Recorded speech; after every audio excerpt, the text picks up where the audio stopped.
Hi, hello. Welcome to the episode of Isaiah's Newsstand. It's your host, Isaiah Edwards.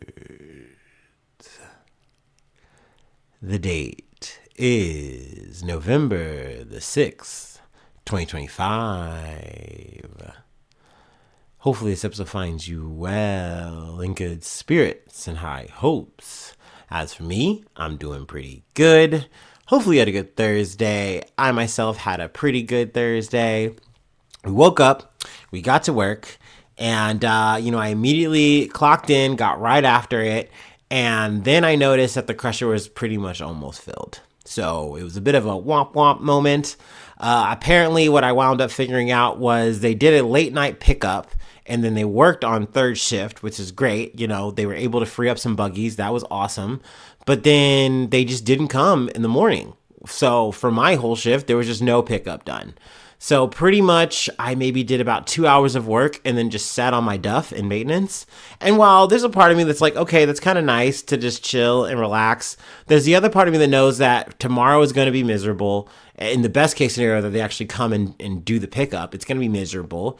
And then it's probably going to cascade into next week. So that's a bummer. That sucks. But that's the best laid plans. That's peak for you. What can you do? Also, it was annoying to have to field questions from my higher ups. Like, what's going on with the crusher? Did they come yet? Did they come yet? I'm like, no, they haven't. There's nothing I can do. It's filled, and just doing that throughout the day was annoying. But overall, it was a solid day in spite of all that. Post work, we go to the gym. A bit of a busy day, but I did have a nice moment. I'm pretty sure I made a new friend officially. So I like that. There's been a person I keep running into, and usually they have a kind compliment or they do something nice like help me unrack a piece of equipment or things of that nature, but I just never actually got their name. Very quick small talk, but this time, they were helping me unrack my Smith machine. We were just kind of talking about clothes and things like that. That they were telling me about, literally just exchanging stories about our day. And then I eventually was like, I'm gonna get this person's name. I'm gonna actually do it. And I did, and I'm like, awesome. Okay, we're doing it. We're making friends. And I don't know. I feel like it's just, I'm sure I've said this before on the pod. It just feels weird trying to make new friends when you're 35. Unless it's at your job or something like that, then a place where you kind of are naturally just kind of running into each other over and over and over again. And you kind of maybe have to interact and have a sense of camaraderie or something. I don't know. In the wild, it just feels weird making friends when you're 35. But this was nice. This was cool. So that's a W. Also got to have a moment on the Stairmaster with the homie, and we got to chop it up, got to yickety yap, so that was dope. I love that. But let's see, I was able to get the Smith machine in, I was able to get free weights in.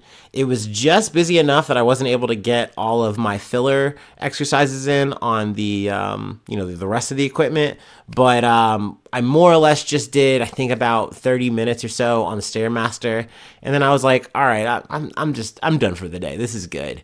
And we got home. So there was that.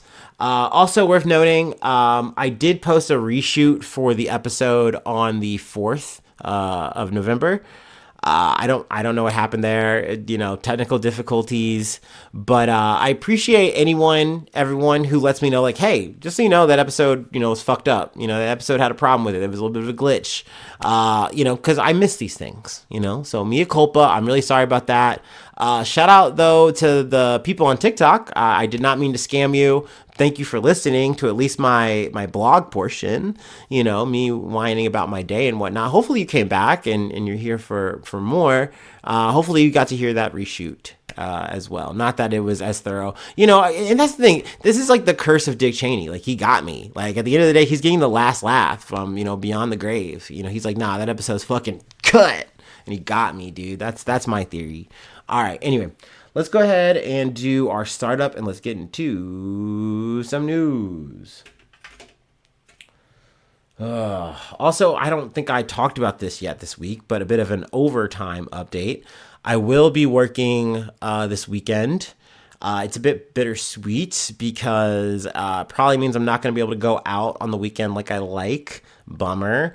Also, I'm not going to be able to do my position that I wanted. I am not going to have to do restock. I'm not going to have to do a production job, but I have to go and not do the crusher.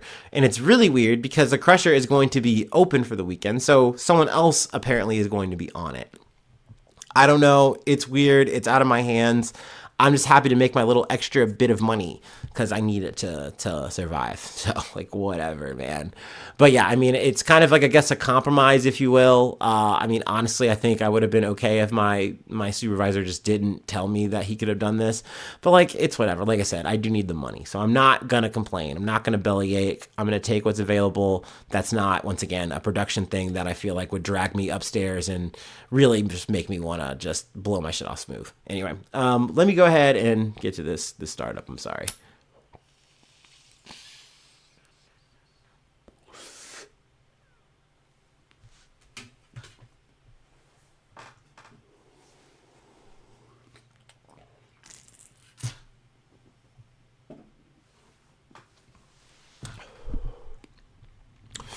All right.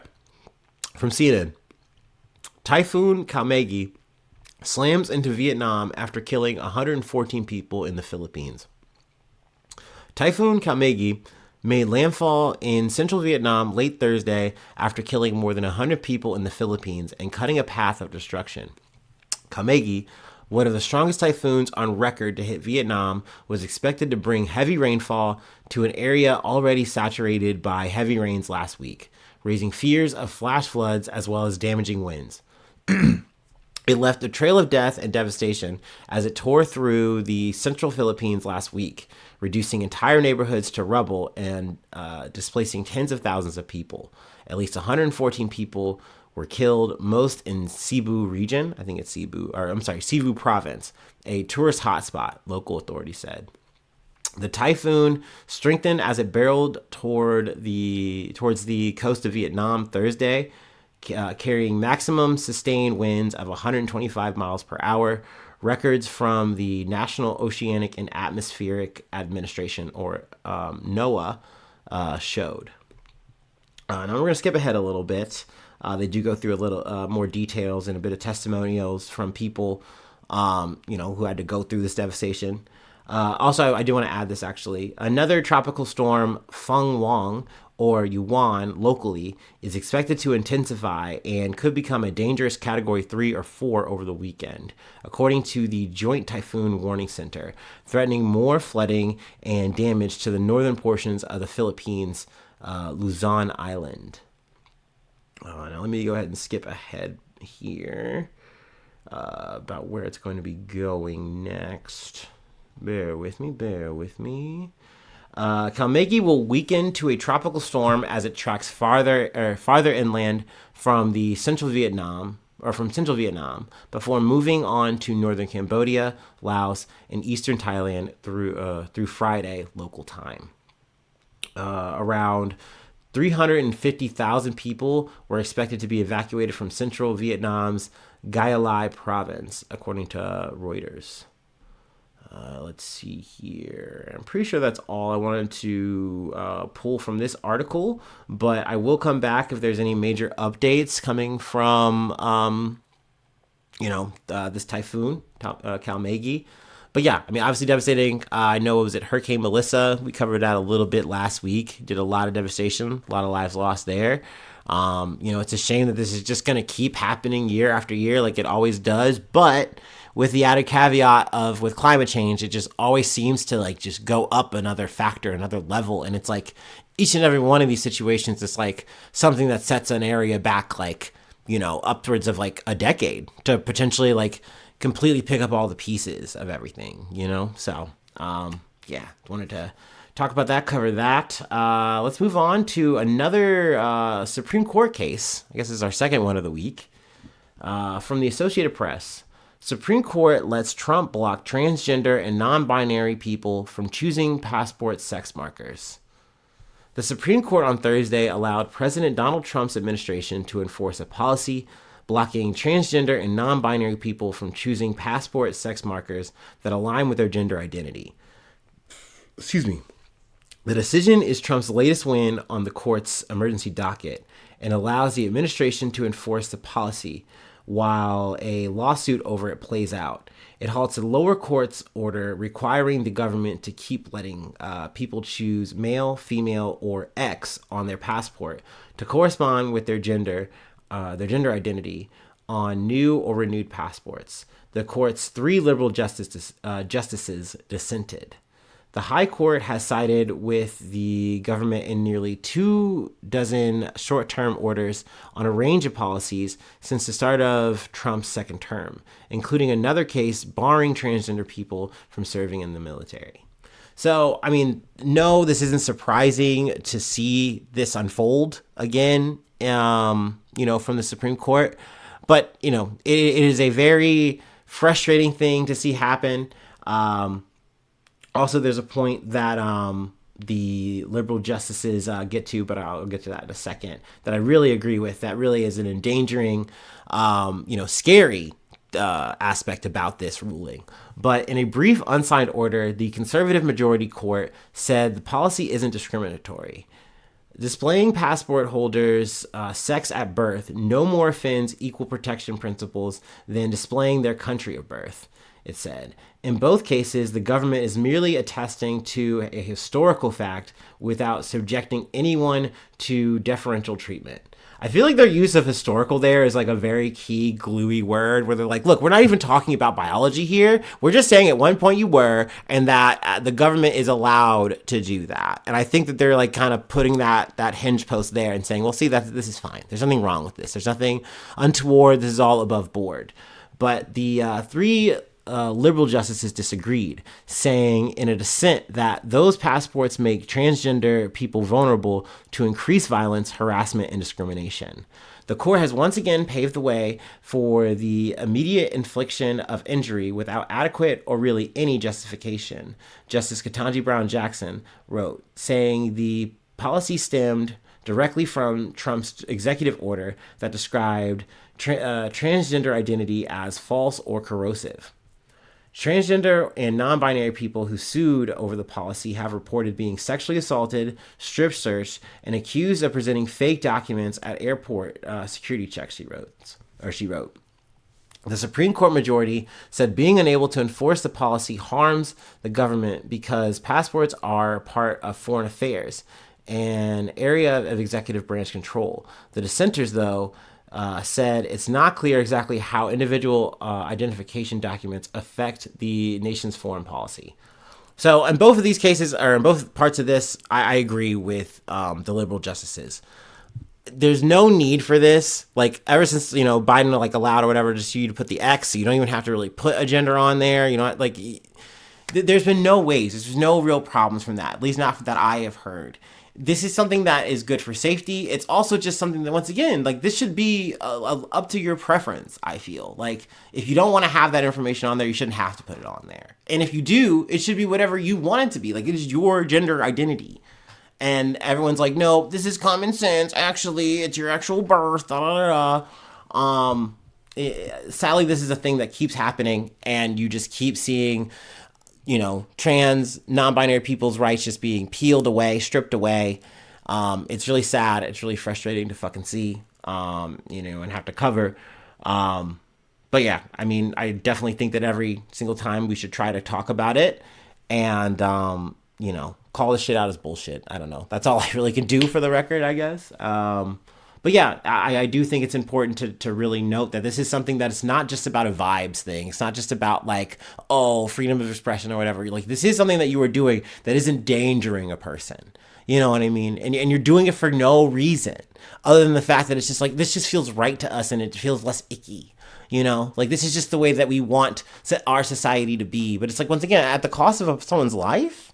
You know what I mean? At the cost of someone's, they potentially get assaulted or accosted for this. That's not worth it. You know what I mean? So, like I said, once again, very frustrating to see, very frustrating to cover, but I do think it's important to, highlight and talk about. But yeah, let's go ahead and hit the next story. And I'm just kind of trying to boop-a-doop. from the Associated Press. A former teacher shot by student, six, as in 6 years old, wins $10 million jury verdict against ex-assistant principal. A jury in Virginia awarded $10 million Thursday to a former teacher who was shot by a 6-year-old student, siding with her claims in a lawsuit that an administrator, ignored repeated warnings that the child had a gun. I'm going to take a water break here. I'm quite parched.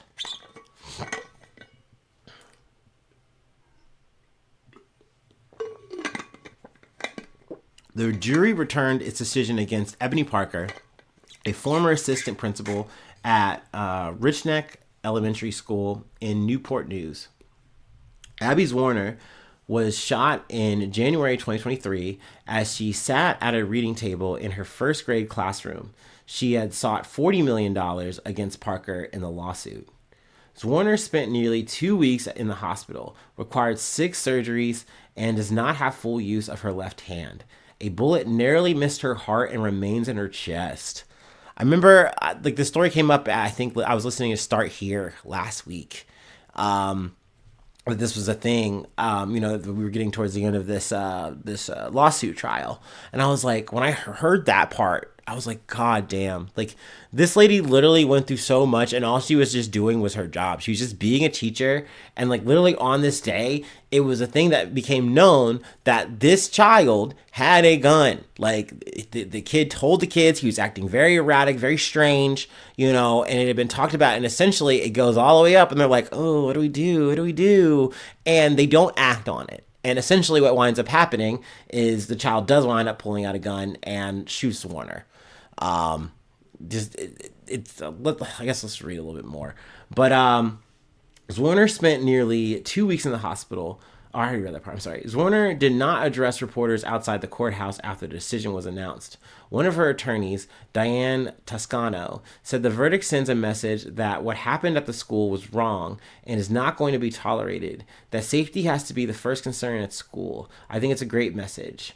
Parker was the only defendant in the lawsuit. A judge previously dismissed the district superintendent and a school principal as defendants. But, I mean, I would say that there is a bit of culpability on their hands. At least that's from my perspective. Because, once again, this ran up all the channels and everyone kind of was like, And, once again, then this is allowed to happen at that point. The shooting sent shockwaves through this military shipbuilding community and the community at large, with many wondering how a child so young could gain access to a gun and shoot his teacher. Apparently, he was just able to climb, I think, into like his mother's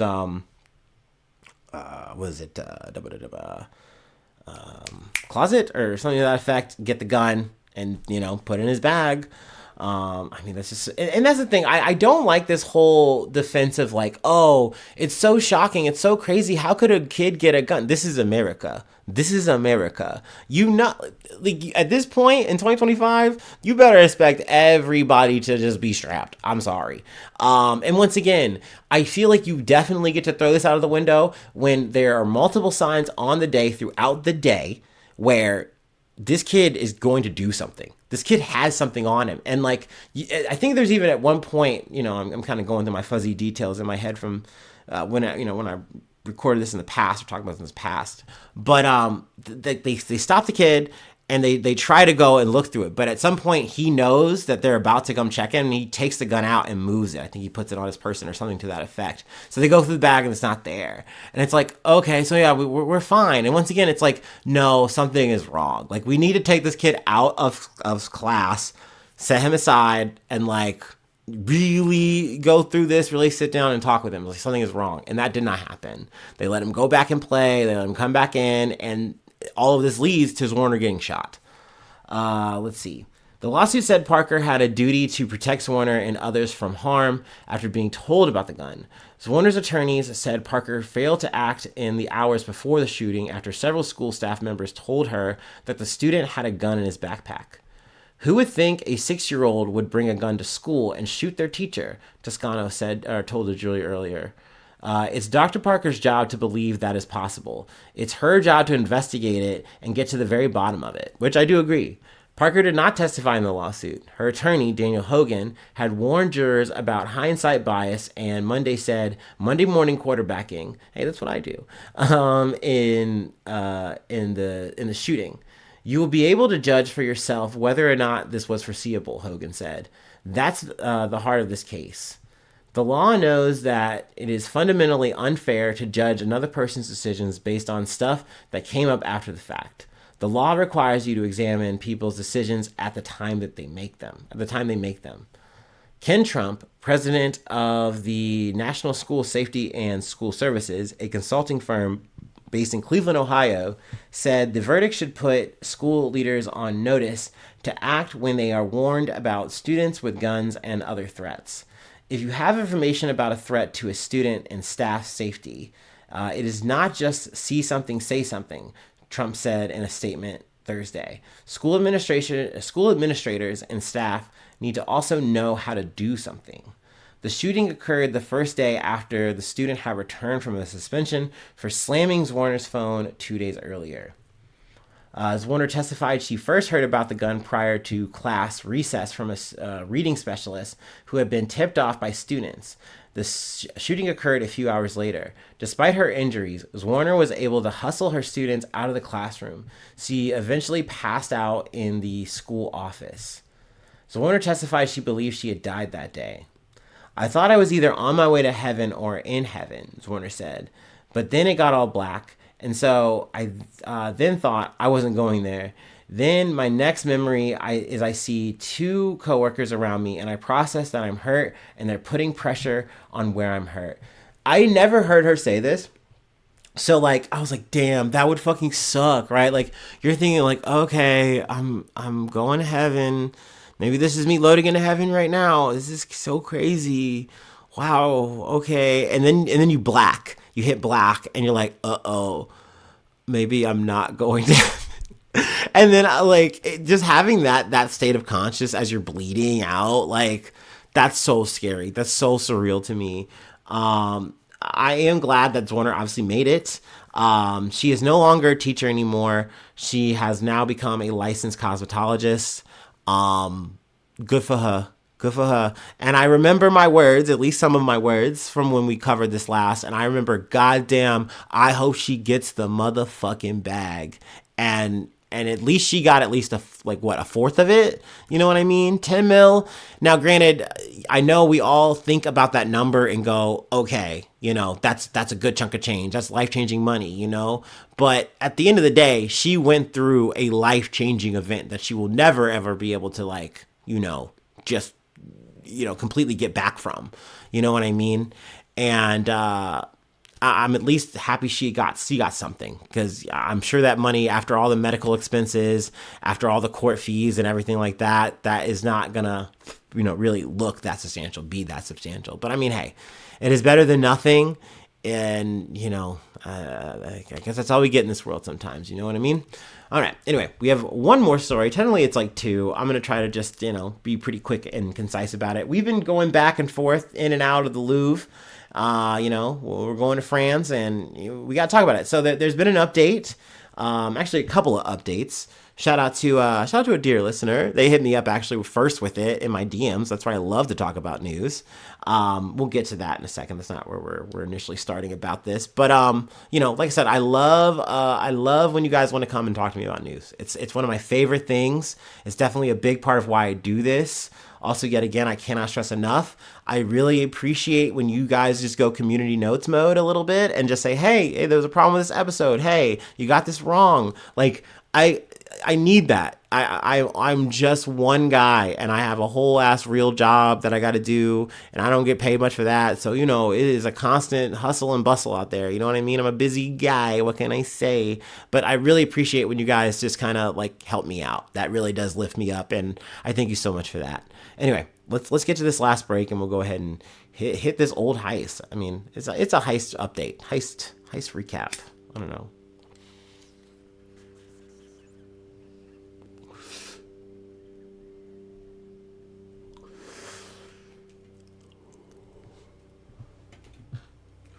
Ooh, ow.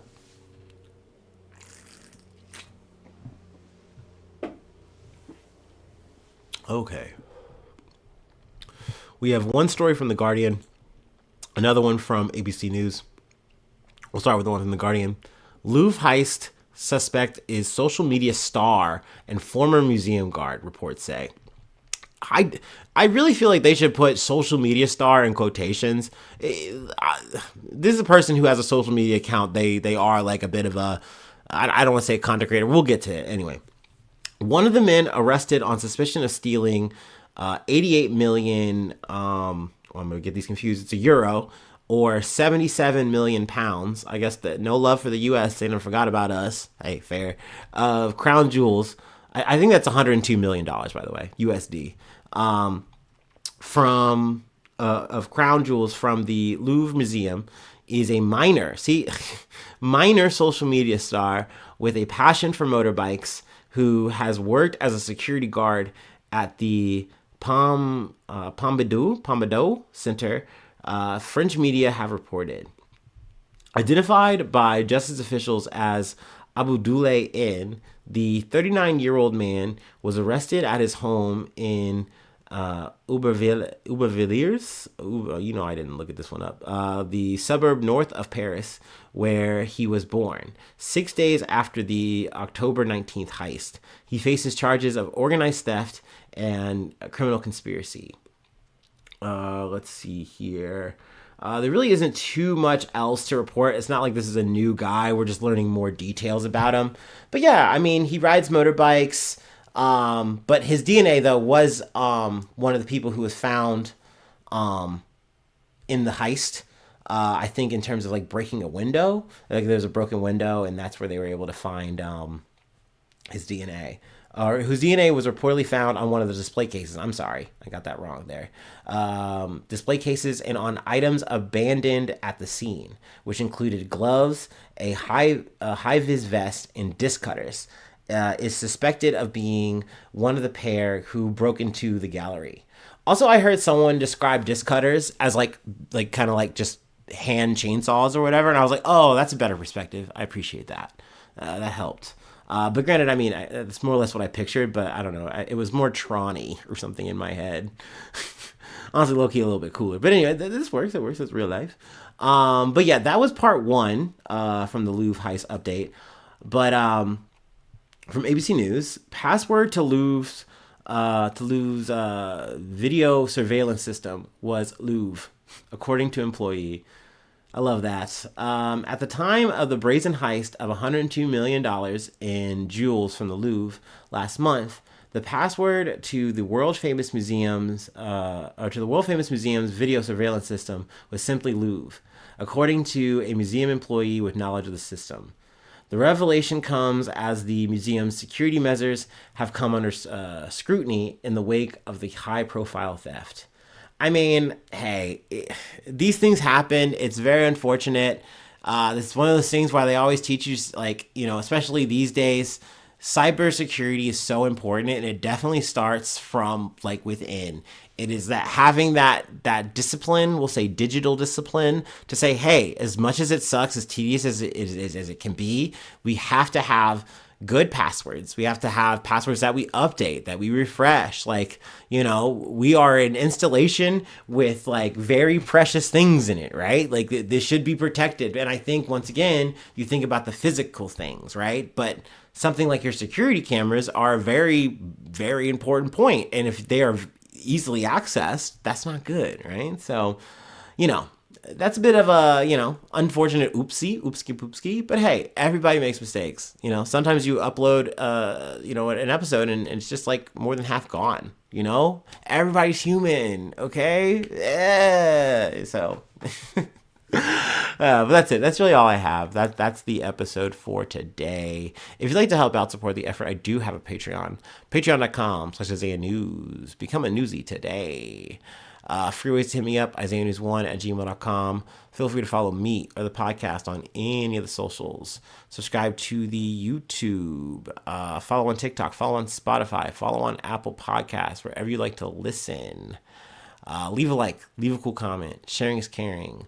5 stars on Spotify. 5 stars on Apple Podcasts. Would you kindly? It's very helpful. It also makes me smile. Isn't that nice? Don't you want to make me smile? But you don't have to do any of that. I really smile every time I know that someone has clicked on this thing for just a little bit to see what's going on with it, to see how my day went, or you write it all the way out. It's super cool. I just like being a part of your life in some weird, aloof, abstract way. I don't know, like it's cool. Thank you. Thank you for that. Thank you for letting me be a part of your day. But yeah, thanks so much for tuning in. Thanks so much for being a friend. And hopefully I see you soon for some more good news. I love ya. Bye-bye. Mwah.